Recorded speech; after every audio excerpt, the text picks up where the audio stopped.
Olá! Para a nossa aula de Tecnologia da Informação e Comunicação de hoje, iremos falar sobre informática no mercado. Mas antes, vamos falar um pouquinho da história do comércio. A atividade comercial ela é muito antiga, sendo datada desde a antiguidade, e ela foi praticada em diversos locais do mundo e por vários povos e civilizações em diversos locais. É bem complicado definir a partir de qual momento que iniciou a operação comercial. Se tem o conhecimento de que o processo de troca de produtos foi o início da atividade comercial nas civilizações. Depois foi criada a moeda como referência de valor para a realização das operações comerciais, que se desenvolveram de tal forma que passou a existir o acúmulo de riquezas.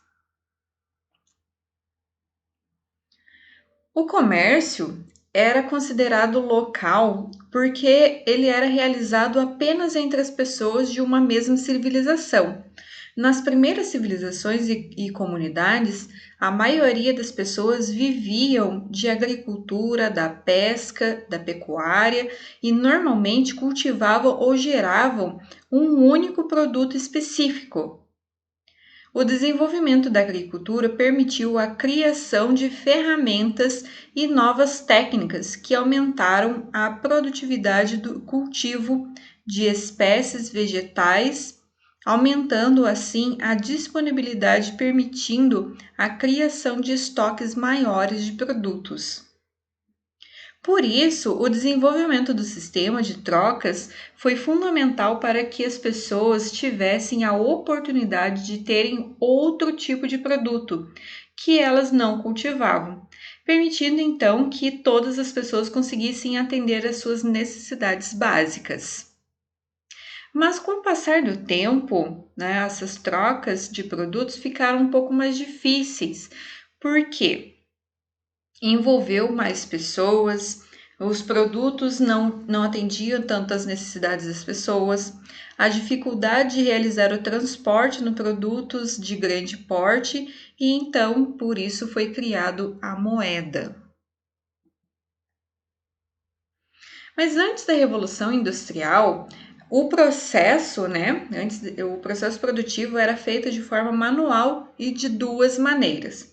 Era artesanal, onde o sistema doméstico de produção e o mestre artesão era o dono dos meios de produção, do capital, que era o investido e o lucrado, de força do trabalho e além de participar de todo o processo de produção. Manufatureira. Com base na economia, o burguês era o dono dos meios de produção e do capital investido e lucrado. Porém, havia o trabalhador, que era o dono da força de trabalho, em troca de um salário. Ou seja, há separação entre o capital e o trabalho e uma maior divisão do trabalho, mais etapas, especialização na produção. A Revolução Industrial. Após a Revolução Industrial, o trabalho passou a ser mais disciplinado. O burguês continuava dono dos meios de produção e do capital, investido e lucrado, porém há uma maior intensificação da divisão do trabalho, agora feito por proletários, donos da força de trabalho e com salários bem baixos. Com a introdução das máquinas a vapor, o papel do proletário era controlado principalmente na indústria têxtil e mineração. Além disso, outros impactos são relevantes, que são o surgimento das estradas de ferro, foi essencial para ver o escoamento da produção, além de trazer a matéria-prima, ou seja, propiciar a circulação mais rápida das mercadorias. Surgem também os cortiços, casas precárias para abrigar os proletários nas cidades. Pioneirismo inglês versus Reino Unido. Já havia um mercado bem consolidado e em expansão, podendo exportar produtos para a América e a Índia, além de possuir mão de obra até em quantidades excedentes. Porém, dentro deste contexto, propício para a eclosão de tal fenômeno foi o Reino Unido, onde a manifestação se deu forma mais visível. Tal pioneirismo se deve a uma série de fatores. Há algum tempo, a Inglaterra se encontrava em um período de paz externa, por ser uma ilha, e paz interna. Havia grande riqueza mineral no território, como o ferro, o carvão e o cobre, matéria-prima necessária para a alimentação das máquinas a vapor. Sua vasta rede fluvial favorecia o escoamento da produção. A Inglaterra contava com um Estado liberal burguês, que sustentava a ideia de que o capitalismo e a liberdade individual promoveriam o progresso de forma harmoniosa, incentivando assim a produção econômica, como religião, o calvinismo, e encontrava-se em seu auge, tendo como ideologia uma espécie de capitalismo. Os atos da navegação garantiam a supremacia marítima e, sobretudo, um excedente proporcional, capaz de criar um exército industrial de reserva. As manifestações trabalhistas era a exploração dos proletários era tamanha que durante o século XIX o número de revoltas desse tipo só aumentou cada vez mais. Movimento ludista, em 1811 até 1812. Tal movimento leva esse nome devido ao seu líder Ned Ludd, que comandou invasões a fábricas e, por conseguinte, a destruição de suas máquinas. Esse movimento de quebra das máquinas se deu devido ao fato de que aqueles que aderiram ao movimento acreditavam que a intenção das máquinas era poupar a mão de obra, fazendo com que o proletariado trabalhasse 2 jornadas diariamente. Movimento cartista, 1837 a 1848.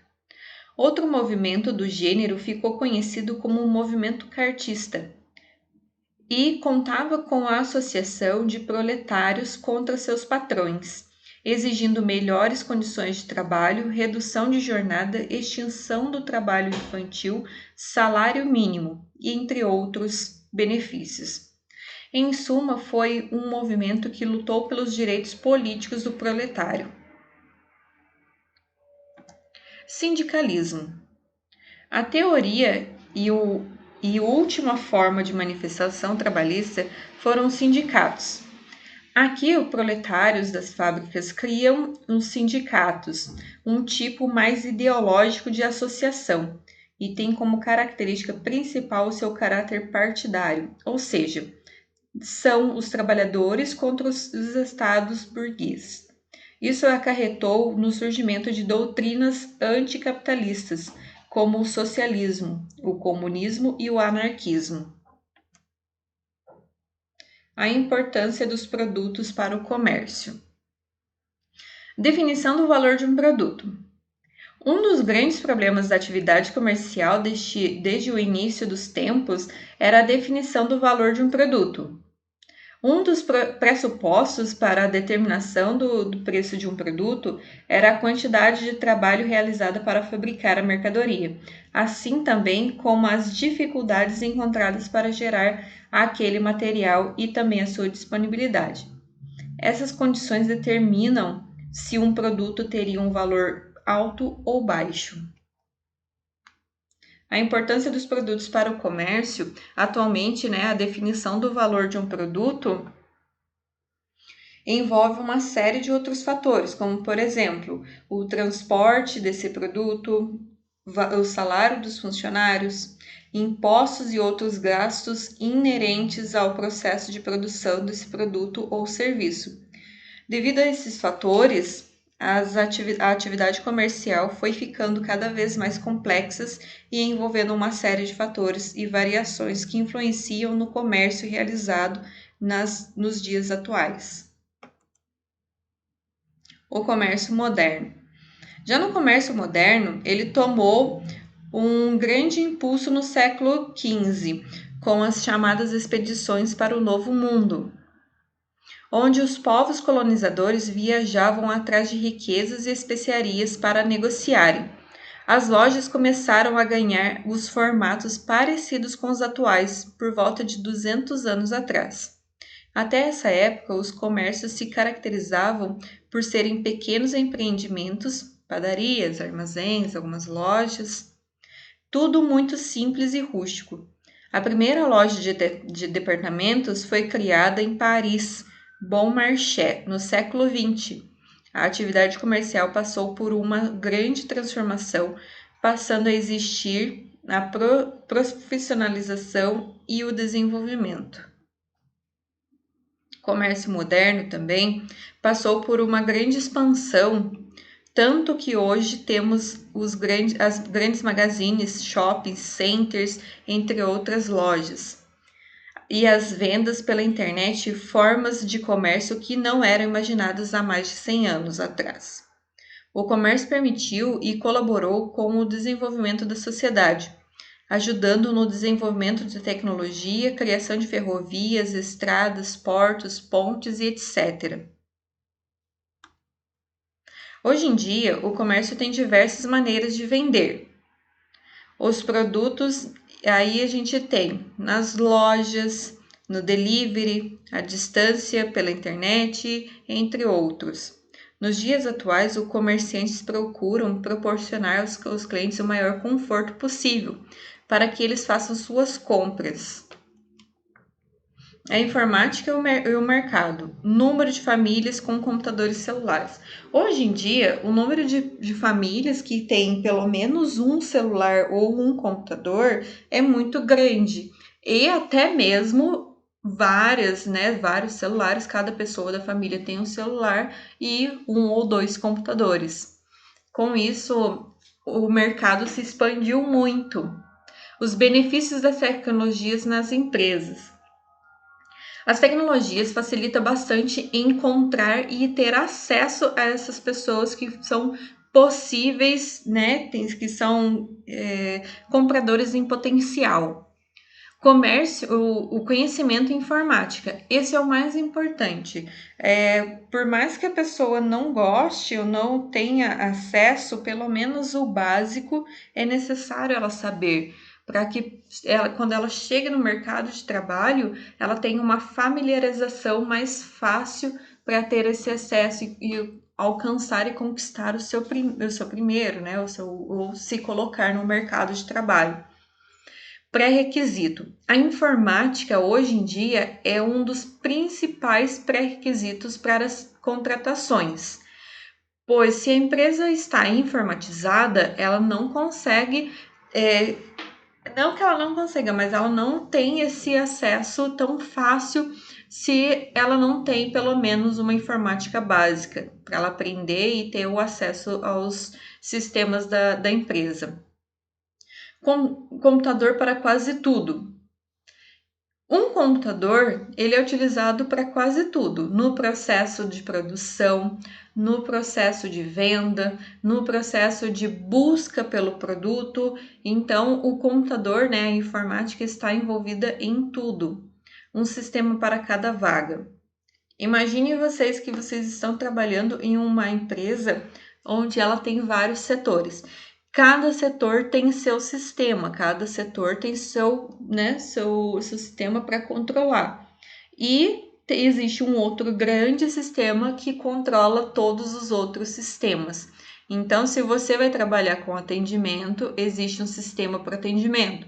Se você vai trabalhar com a parte contábil, existe um sistema para contábeis. Se você vai trabalhar na área administrativa e assim por diante. Então, hoje em dia, a informática está dentro do mercado que é praticamente impossível uma empresa sobreviver sem a informática, pois a necessidade de estar sempre em busca desses clientes em potencial, desses compradores, né, dessas pessoas em potencial é muito grande, e também na busca para que melhor suprir as necessidades desses clientes. Então, a busca incessante hoje em dia é muito grande. Então, a nossa aula de hoje foi essa, né?